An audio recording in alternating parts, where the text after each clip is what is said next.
Politics here, and the new Tory party leader will be announced on the 2nd of November, the party is confirmed, with nominations opening tomorrow.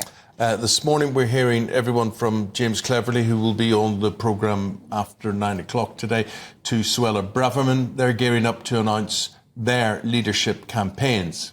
But the question is, who's in with a shot?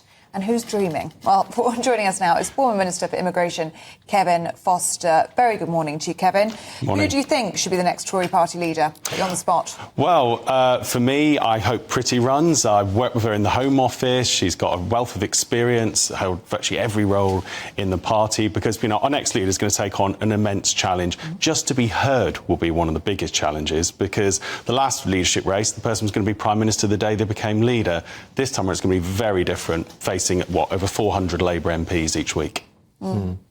What way does the nomination lineup equate? How does it sort of sort itself out? Because you could have 10 people running, for goodness sake, but how many will realistically come to the fore? I think really the way the rules have been set out show what's expected. There are probably 4 clear front runners, and I think we could already start guessing some of those names from some of the people you've already mentioned, already seen in the media.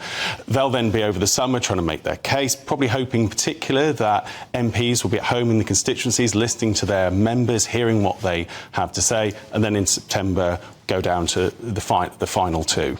Kevin, you see, I think one of the big issues now, and this is coming to light in Ireland this week, we've been doing a lot of coverage on this. This is the illegal immigration situation, where people fly into Ireland, or they can come through the UK or whatever, and they basically get on a plane from Africa and they rip up their passport as they come into Ireland, and then they claim asylum and whatever. And it's at a breaking point. Ireland really seems to be at breaking point over this, and a lot of people identify with it over here. Now, you were an immigration minister, you were the Minister for Immigration, headline in the front of the Daily Mail today.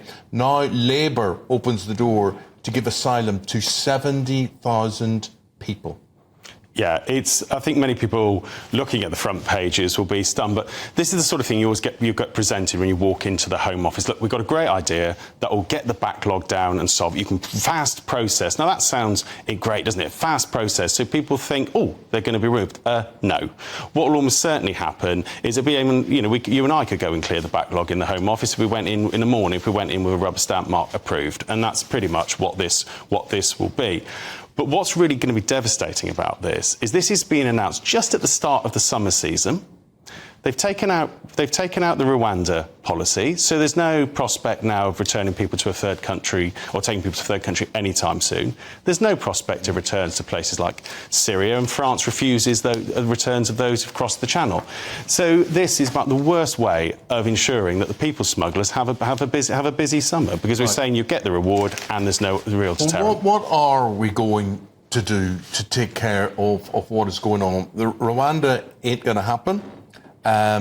What is any other credible alternative to get these numbers down? Because we've said it on the programme, we're getting reaction to it, which is basically the UK or Ireland or whatever, we cannot on our own solve world migration problems. And they really are. They're caused by climate change, they're caused by economic, they're caused by wars.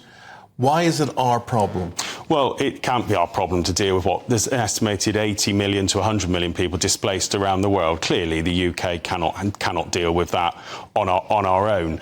And similarly, we actually do have a good record around safe and legal routes. You can look at what we did with Ukraine, what we've done with Hong Kong, and what we've done with resettlement routes around, for example, Syrian refugees from the Middle East. So we actually do our bit. It's now about how do we deal with those who are already in a safe and democratic country, want to move to another safe and democratic, to make a choice about where they claim asylum, rather than the fact that they haven't reached somewhere that's safe and democratic. I must say, that's not just a challenge we're facing. You've touched on Ireland is facing exactly the same, as is most of the EU. Kevin, what I would worry about, what you're seeing in Ireland, you're seeing people attacking police, you're seeing riots, you're seeing factories being set on fire, whatever, which is supposed to house these asylum seekers.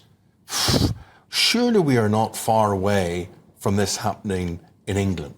Well, let's remember, we've only not that long ago had disorder in Leeds and other areas. So there's certainly, for me, there needs to be clear solutions to this, and they're going to have to be based on countries that have managed to deal with this problem. And Australia was the example we looked to. We looked at the impact there, and that's why, for example, things like a third country deal is necessary. But even if you're a third country looking at whether you should do business with the UK, if you look at what the current government, the Labour Party, has said all about Rwanda all the way through, you can be quite reticent to sign up a deal with them. OK. Kevin, got to leave it there. Thanks for your views. Really appreciate it. Kevin Foster. He is a former Minister for Immigration.